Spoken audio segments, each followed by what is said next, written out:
കാനനമേട്ടിലെ പൊന്നു പതിഞ്ഞൊരു ശ്രീവാഴും വീട്, കന്നിയയ്യപ്പന്റെ കുഞ്ഞു മനസ്സിലെ ഓങ്കാരക്കനവ്.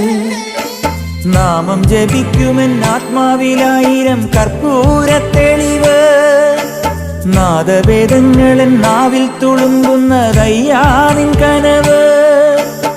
ഇരുമുടിയിലെ ഇഹപരമത നീക്കി നീയാറാട്, ഇറ്റിറ്റു വീഴുന്ന തൂമഞ്ഞു തുള്ളി പോലിന്നെന്റെ കണ്ണീര്. അയ്യപ്പൻ തേനൂലും തണ്ണീര്, പാലഴിച്ചേലോടെ പായും പമ്പി നിന്നെ പൂണൂലായി പൊന്നയ്യൻ ചാർത്തുന്നുണ്ടേ. പുണ്യാഹം പെയ്യുന്നുണ്ടേ പൂങ്കാവിൽ പണ്ടേ ഞാൻ കൂടെയുണ്ടേ. പാങ്ങില്ല പാവങ്ങൾ 18-ാം പടിയേറി കാണിപ്പൊന്നാകുന്നുണ്ടേ, പാപങ്ങൾ പുണ്യങ്ങളാകുന്നുണ്ടേ.